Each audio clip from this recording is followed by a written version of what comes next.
The YAWN Air Bed by Sleep Origins is so easy to use. Firstly, clear the area you want to put the YAWN Air Bed. Make sure it's a level surface, double check there's no coffee tables or cabinets with sharp corners or edges that could damage the YAWN Air Bed. You also want to be close to a socket. When you're happy with the location, open the built-in storage compartment at the bottom of the back of the bed and take out the power cord.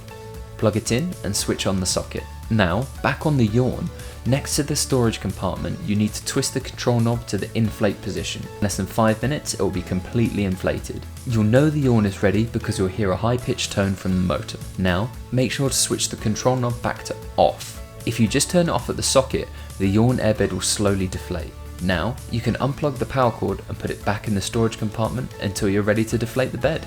If you're planning on using the YAWN Air Bed for more than one night, it's best to top it up every night before going to bed. When you're all done, plug the motor back in and this time twist the control knob to deflate. When all the air is out, just fold it up and put it back in the storage and carry bag until next time. If you don't have a socket nearby, you can inflate the YAWN Air Bed with any pump that has an airbed adapter. Just pop open this valve, insert the adapter and get inflating. If you'd like to purchase a specially designed, custom fitted sheet for your new YAWN Air Bed or an inflatable YAWN pillow, call our 24-hour UK call centre or visit highstreettv.com.